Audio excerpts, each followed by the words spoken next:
Hello, and thank you for coming to the 10th Lake County Film Festival. This is the Q&A session for the feature documentary Stories I Didn't Know. So frazzled. And which was preceded by a narrative short film called Reparations. And I'm very excited to have here Melody Gilbert, the director, producer of Stories I Didn't Know, and Rita Davern, who is also a co-director as well as the subject of the film. And actually, I do things, I've done things a couple different ways, but I would definitely like to bring in the short, Greg Allen, the director and writer of Reparations. That's right. Okay. Yes. Didn't have my notes with me this time. I'm like limping to the finish. I'm limping to the finish line right now. Yes, I think so. Sorry. So I want to talk first. Both of these films deal with reparations in different ways. Greg, can you start by telling me where you got the idea for your narrative piece? Sure. 2 years ago, in the fall of 2018, I took a trip and I actually went to Mauthausen concentration camp. And while I was there, I went because I knew someone, a friend of mine. Her father had been liberated from that camp. And I knew I somehow wanted to tell a story to honor those people. But then when you're writing a narrative, you think, well, everything's been told before. I don't know, what road I want to go down. And it just hit me that, the checks that I knew that he was receiving each month, and reparations was in the news so much with African Americans. I thought, what if this African American grad student is interviewing this Holocaust survivor, and I can find ways that they come together. And so, going into 2020, having no idea how, I knew it was going to be an election year, but I didn't know what else was going to happen. But I did think, seeing that we were becoming more and more divided, what could I find that could be something that would tie us back together? So that's kind of how it all came to be. Cool. It's funny you say that, because actually one of the things I think a lot about World War II, and like what I tell my kids and stuff, is that there are basically, what I tell them to show them that it's a world war is that there are literally an infinite amount of people and stories that came out of that, because every corner of the world was affected. So it doesn't even have to be a war story. There's just so many stories out there. Rita, we kind of cover where how you discovered this story and what's going on, but what made you decide that you should turn it into a film, and how did you get connected with Melody? Well, I had a film basically about my immigrant grandma from Ireland, and that's the film I thought I was making. And then we got that far long enough to get a grant, and then I went to Melody and asked her to help me make this film. And one of the first things that happened is she said, "We're not going to make a film about your dead grandma. We're going to make a film about you, and you're going to go on a journey, and we're going to follow you." And so this film is what happened after that. Wow, cool. Let's see. Boy, I'm sorry. I'm just not on my A game today. What were your first steps? What was production like for you guys, Melody and Rita? Do you want to answer that? Well, yeah, I can briefly answer that. We can go back and forth, but I think, Rita was very reluctant to make a film about herself. And, she didn't want all the attention on her. The idea was that this was a story about her grandma.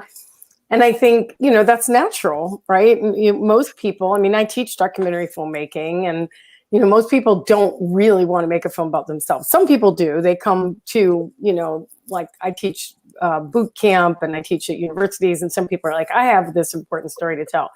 But Rita's not like that. And so I guess the first thing that had to happen was I had to get her on board to do that. And that did take a couple months of kind of back and forth. And we kind of, she wanted me to make the film about her grandma. So making that step in that direction really worked. Once she agreed to do that, then everything kind of took off. And what happened is I also do a lot of my own filming. And I just started showing up like when she was making phone calls, and she'd be like, "Why are you why do you want to watch me making phone calls? I'm like, because that's part of your journey. And, you know, then the family reunion was a discussion. Like originally, I don't think she was that interested in us filming the family reunion, but then I knew that that would be an important part of the film. And it just became this whole discussion about what's important and what's not. And I think then, you know, Rita, you can take it from there, because that's really how the production went for the next year. Yeah. And, you know, you tell your own history, and it's not all good. It's not all positive. Some of it's hard. And when we got to the hard parts, it looked like that was the place that we were going to really get somewhere, by actually facing the genocide that happened here in Minnesota. And so we did that, and bless Ramona's heart for deciding to come on board and be part of this. But that really changed things when I had the opportunity to meet someone whose ancestors were there in the War of 1862 here, when the Dakota people were banished from the state of Minnesota. And, you know, to get to talk to someone whose ancestors were there on the other side of that war from my ancestors was really amazing. And it was amazing to witness, to be honest. It's one of my favorite moments in the film is when, you know, these two women meet, and you couldn't imagine that that could even happen, right? That, you know, the descendants of the people who were in the concentration camp, who were Native American Dakota, you know, right there on that land next to her great grandpa. And it was just this incredible moment where you see this humanity come through, and you see this reconciliation beginning. There's really, I don't know if I'm using the right word there, but that's what I felt when I was watching that. It's like the beginning of a process. And I think, you know, that part of it was, it did change for Rita when somebody else was sort of part of that journey. It wasn't just her, it was her journey with someone else. And it became a film about these two women, really, and your family. And it became everybody's story. Like, I just want to say one thing about this film is that you don't need to be Native American. You don't need to be Minnesotan. You don't need to be someone who's, you know, on a journey looking for forgiveness or any of those things. This is everybody's story when they look into their family history. It's literally everybody's story. You're going to find secrets. You're going to find stories you're not proud of, or stories that you would like to know more about. And that's really what the film is about. It's that journey. Yeah, I one of my favorite films that I saw this year, which has held off. They're not even going to be out this year. It's about some songwriters, and they talk about crafting a song. And crafting, I mean, it works for all art, really. And the differences between bringing forth a universal theme that everyone can appreciate, like love or whatever, versus making something very specific that they did. Sometimes making a very specific can also open up the universal, and that's, I think, what this is. But also, what I tried to do with several of the pairings was to make correlations between them. So what's happening here is the same thing that's happening there. Before I move into more philosophical matters, Greg, can you tell us about the production of your film, and especially the casting as well? Sure. I'm always fascinated to listen to documentary filmmakers. And when I talk to my friends, I'm a narrative guy. I'm a narrative writer. I'm a narrative filmmaker. But I just love it that, as Melody's saying, you know, you think that this is the story you're going to tell, and then it veers. That I just find that so fascinating. In ours, it happened in post-production. We filmed my entire script, but once we got into post-production, my editor was my co-producer on the show, and she goes, "I'm going to go ahead and do the whole thing, but I feel like there's a different ending." And the moment we got to that point in the film, as I watched her rough cut, I knew that that's where it ended. And we cut the remaining 2 pages in post, because I thought it's not necessary. He made his proclamation. He stepped into his truth. The big discovery came out, and we knew that that's where it needed to end.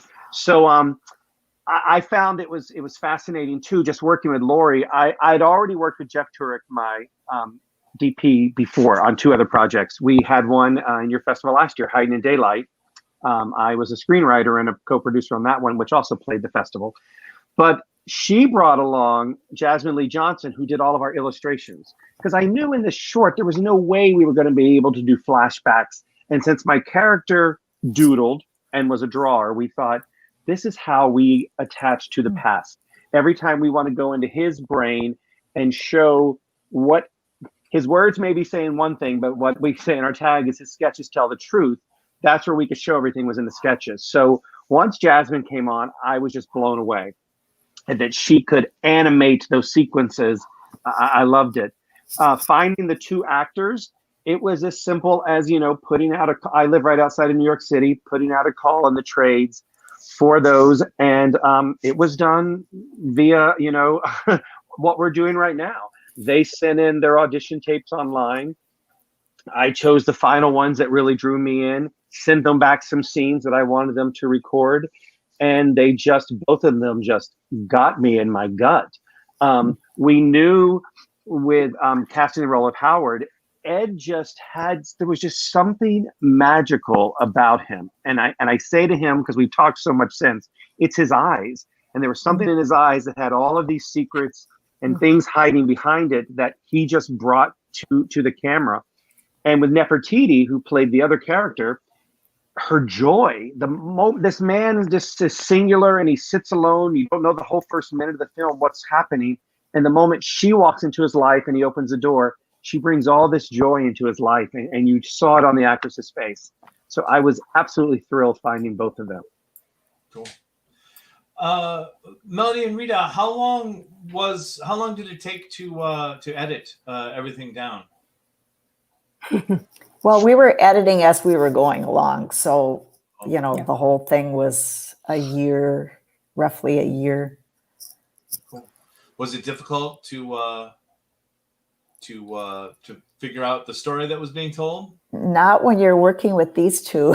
I don't know. It looked like pure magic to me, but it was, it was pretty straightforward how you get the best out of an interview. And I try to talk too much. I try to keep the conversations about what we're currently talking about, but I have to say, from over here, Melody seems like a superstar. The amount of great product you just keep putting out. I don't know how you are able to find so many great stories and put them through. Do you have any advice for? Well, first of all, it's funny that you say that because I don't feel like I'm doing much at all this year. Like, I will be completely honest, since this March, since the lockdown, I have barely pulled out my camera. I have not shot anything new. I've been not able to. Every time I start filming something, I just keep thinking what's important and what do people care about. I haven't been able to do that. But what I have been able to do is focus on things like getting this film out in the world. And then, of course, my short and, some of my earlier projects, I'm working on some things with that. But in terms of, the amount of work I do, first of all, thank you for that compliment. It's very sweet. I sometimes I look, like I go back and I look, I'm like, did I do all that? Like, I don't think about it in terms of content and the amount of work I'm doing. It's just like, I just have things I have to do. And like Rita's story for me was amazing. And once I knew that she was willing to go on that journey with me in that direction, well, I'm just going to backtrack for a second.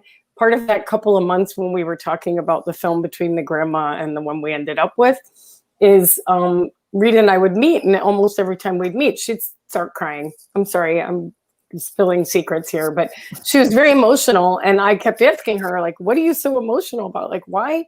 What is going on? Like, what's really going on? And like, for me, that is just like the most exciting journey. It's like what Greg was talking about. You don't always know what it's going to end up at being. And, when she finally, opened up to me and really started telling me her feelings, I'm like, okay, let's go.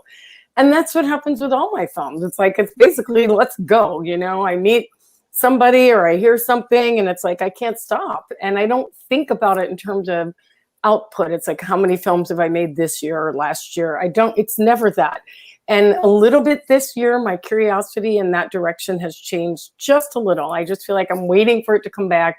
And, you know, I started down this road, I started down that road. So I don't really have any advice right now, but under normal circumstances, I would just say any story that you find that, you know, hits you a certain way. And if you are able, which I am, because I know how to shoot and I know how to edit and I can be responsible for my own work, I just go. And that is the only way I can explain it. I don't have to fundraise at first. I can just kind of follow my journey. And that's what happens. I mean, the other film that's in this festival, the short film called Viewfinder, the backstory on that, and I'll just say it's very similar. I met someone a couple of years ago at a party. He told me he takes a picture a day for 23 years on film. I was like, what? Okay, that's interesting. I put that in the, you know, back of my head. And a couple of years later, we reconnected and I went and tested a new camera and I filmed that whole thing in one afternoon. And, you know, it's like I just had to follow it. And so those are the kind of things. That's the only advice I have. If you are curious and you are able to follow it, and if you can't do it yourself, find somebody to go on that journey with you. I couldn't have done this film without Rita, you know, so we became the team, and she did things I don't necessarily enjoy doing, like fundraising and, you know, certain other things that she's really good at that I'm not, you know, and so we ended up becoming a very good team. So also finding your partners, like Greg was talking about, your partners and your projects are very important. So while I can start out alone, I always have to find partners along the way. And what Rita was talking about is Miles is the editor that I worked with on my previous film, Silicone Soul. And now he worked on this film with us. And now, by the way, Rita has another film, the original film that she started out making about the grandma, she just finished with Miles. So it just keeps moving on. So yeah, it's like this crazy couple of years. So Rita, do you want to talk about the Burn Girl now? Oh, we just, it showed at our Twin Cities Film Festival here a few weeks ago, and turns out it won the audience award. And it's the Ireland part of my family history story. It's a 1,200-year saga that's pretty interesting too. Wow. It was the original film that we started out to make, but it wasn't my kind of film. But it became a very interesting film that Rita made. And it's actually a good supplement to stories I didn't know. It'd be good to show both together. So we're thinking about doing that down the road as well. Well, I hope I get to see it soon. Yeah. You've taken my last question away from me. Oh, I'm sorry. We're not near the last question, but that's the last question. Is what else? I'll ask Greg at the end. So what can you, all of you, tell me about the idea of reparations and why people are so against it, especially you, Rita, when they're against you doing it? Like, not even, you know, not even like, oh, I have to do it. Like, I don't even want you to do it. Like, what can you tell me about that? Well, it's pretty scary to face your own distress patterns that you didn't ask for, you sure didn't want, but you got them by virtue of being white and growing up in the U.S., blind to a lot of things that went on here. So to face that history and to decide to claim it for yourself and then ask, well, now what do I do about this? If I actually accept this as true, what does that mean today? And I think that's a really adventuresome, interesting adventure, and it doesn't feel good. It doesn't feel good. So if you're willing to face some feelings, you can do it, and it will change you forever. So well, we had some interesting discussions, Rita, when you know, when we decided to focus on her journey, she would say constantly, like, I'm a white woman. Why am I telling this story? Right? Who am I to tell this story? And that became very much a part of that narrative that happened in the film and that arc. And, you know, there aren't necessarily answers in the film. It's just about what are you willing to do, you know, each of us in our own way to take those steps. And she's a very brave person. And you know, I think that people see that and they think, well, if she can do it, so can I, you know, and I think that's a big part of it. I think Melody's right too when she says that you don't always have the answer in a film. I don't think a film should always give the answer. I think they should raise more questions. We specifically did that, even knowing I was naming this film Reparations. In my heart, I don't feel our short is about reparations, but it's one of the layers. And so, I allow, as the writer, I don't want my thoughts to go in. I want to be the characters. So, the Holocaust survivor says to an African-American woman, I lived through my atrocities. You did not. So he was trying to say, this is why I'm getting checks. Why should you get checks? I wanted that to be the point where they could talk. Now, some people get upset with me that I did not let the female come back at him. And I said, well, think about it. She was there as an interviewer. And if she had attacked him, he could shut down. And if you're a reporter or an interviewer and you're trying to get information from someone, don't always give your point of view because you will turn them right off and they'll stop talking.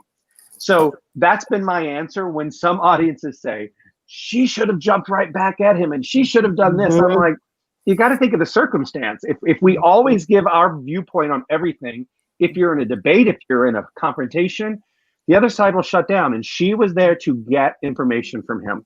But I do think, coming back to your original question, though, it is about people have this fear of someone getting something that they're not always getting. And especially if they think in terms of, well, what makes you deserve whatever that is? Why are you winning the awards? Or why are, in this case, why are you getting some kind of money? That brings fear on people. That's what I kind of think. Yeah, it's interesting. I remember when Munich came out, there was several scenes where basically two people are arguing two viewpoints, and people from either viewpoint were saying that the movie gave the opposite views that they needed. There's no winning. Creating fiction and having people talk doesn't mean that you're going with what they say. Right. And the disconnect of getting reparations but not wanting other people to get reparations is also mind-boggling. Well, Melody? I think I just want to say that I think it's great that you have this festival and that you open up these conversations. That's what these films are for. And, I'm curious, Rita, you've had more screenings and conversations than I've been in. What kind of feedback have you been getting from the film? Like, what are the questions people are asking you almost every single time? And same with you, Greg, but go ahead, Rita, you can start. Well, they always want to know about my relationship with Ramona and what's that about, and is it continuing, and that kind of thing. And then they want to know about my family members and what happened there after the film. So those are two questions. Well, that's a great, that proves my point that it's really a relationship film, right? It's about, and same with you, Greg, right? That's what you're saying. Yeah, I mean, and a lot of times, and doing short films, people will say, oh, I wanted more. I wanted to see where it's going to go. Or I will get the questions of, well, what is your belief in this? And I'm like, I'm the filmmaker. My belief doesn't matter here. What is it making you think about and you take away? My belief should not come into your viewing pleasure when you're watching something. Well, it sounds like we're all big fans of opening up conversations, and that's really, kudos to you, Nat, for picking these films and starting those conversations, because people want to talk. And I know Rita has gotten a lot of really powerful emails from people after people seeing the film, and it's been a very emotional journey for both of us, but especially for Rita. It's her family and her journey. So, well, yes, actually, Rita, that is usually the first question I say people have after seeing a documentary is, do they want to know what happened after it? Yeah, isn't it? Give us the question, give us the answer. Right. Well, she has a great one. She got to make her movie. Yeah, that's right. She got to make the other movie, the one she originally wanted to make. Yeah, no, I just want to clarify. I saw a lot of value in the movie that she wanted to make at first. It's just not my kind of film. It's more of a historical personal film about one specific region. I wanted to make a film that I felt, would be a lesson for everybody. But it turns out the film she made, the second film, Burn Girl, is that kind of film. I just couldn't make it. She had to make it. So I love that. Love it. Yeah. So, Rita, what has happened since the movie? You said well, Ramona and I talk mostly every week or two, and we're trying to figure out how to use this film in a way that could help actually change the narrative around Native Americans in Minnesota. And so we've got schemes and ideas, and we're trying to actually make use of the film in that way. And as far as my family goes, there's something that happened that was good with this. It's a big shift when you start talking about really important things that nobody's talked about before in a family. So I think there's something important that will persist there. And the young people in my family are thrilled that people are talking about hard subjects like this. They're thrilled. Mm-hmm. So, yeah. So is that the straight dynamic there, that the older generation is it just flat out that way there? Because you're not. I mean, obviously you're not. Yeah, I mean, it depends. Some people are in different places with this kind of issue. I think the visual of the family reunion says it all, right? I mean, it's everybody's family reunion. There's always somebody here, somebody there, and somebody feels differently. And yeah, the young people are really special. Your niece and both nieces, and they're just great. Can I mention one more thing about that? Please. The future of the film. We are going to be having a broadcast on our local public television station in Minnesota. And we haven't even announced this publicly yet, but looks like we'll be going on national PBS. So you're getting the scoop on that. Wow. It's a done deal, but not it's a done deal, but yeah. So it looks like that's happening for next spring. So we're pretty excited about that. Hey, I see there's some people watching. If anyone at home has some questions, please pop them in the comments field. I don't know if you're on Facebook or YouTube, but please pop them in the comments field for us. Oh, are you doing YouTube Live for this too? Yeah, it's at the same time? Okay, great. Go to a bunch of different things at once, including LinkedIn for some reason. I didn't set that up. Oh, interesting. But yes, and then if they have any comments, I can pop it right up on the screen and we can answer them. Yes, Melody, that was usually my second to the last question, is what's next for the film? Yeah, she's trying to hurry this along. Actually, I'm often where Nat is. I'm usually, sometimes the person asking the question, so I'm sorry. I can jump back while you're waiting for answers from other people, but personally, I'm also working on a film that I made a long time ago. I'm working on a follow-up to that, which is the perfect thing to do right now, where, my creativity and curiosity is very limited because I'm not out in the world as much, because of the COVID, and I'm not filming. So there's a film I made, 2005, I think. It's called A Life Without Pain. It's about 3 girls who can't feel pain. And I've been following one of the girls for 17 years. So I'm now going through that footage and starting to organize that. So that's the kind of thing I feel like I can do right now. And then with this film, of course, we'll continue with festivals. We're really interested in educational screenings. Rita's working on developing a discussion guide and a curriculum. I mean, this is, life-changing stuff, and it will take some time to develop and happen, but that's where we are with this film. And Viewfinder, the short film, is just out in the world right now and, doing festivals, and I'm not quite sure where that will end up. I'm kind of hoping with a photography magazine or something like that. So I'm thinking about that. And teaching. I'm still teaching, so. Yeah. I feel like, if you're into it, maybe next year we could just do the whole lineup and do a real deep dive, panel with you. You have so Oh, many. I love that. Sure. My point of what I was saying before is that, my festival was off for 7 years. We had a 7-year hiatus. And in that time, a lot of people didn't do anything. I had a narrative feature come through last year that was like, I also took 7 years off. And how many films have you made in that time is pretty astounding. No. One of the things I've learned to do and that I enjoy doing is working with other filmmakers that I feel connected to, like to their projects. And so I've started doing more of that the last couple of years, like doing this with Rita, or producing even a film for somebody else, or co-directing. All that stuff is also allowed, I guess, me to have a little more output than just all my original films that I do myself. So that's why it kind of looks like more than it is. But you're right, I have done, if I go back and look. But I would love to do that, Nat. That would be a lot of fun. Yeah.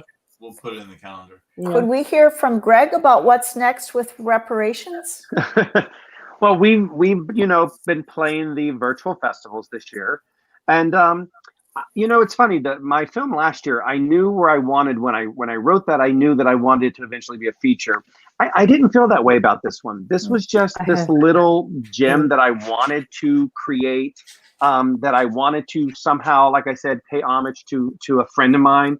Though the story is not his story by any means, but it was him, and the fact that he passed away right before we went in filming it, that really got me to want to move forward with it. So I mean, like Melody said, it's been hard during this time to even think in terms of creativity.